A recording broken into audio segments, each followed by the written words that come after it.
قل يا عبادي الذين أسرفوا على أنفسهم لا تقنطوا من رحمة الله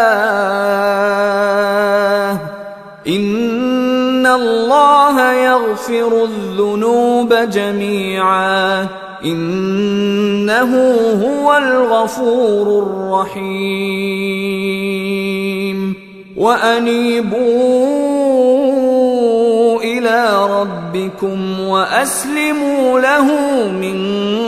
قبل أن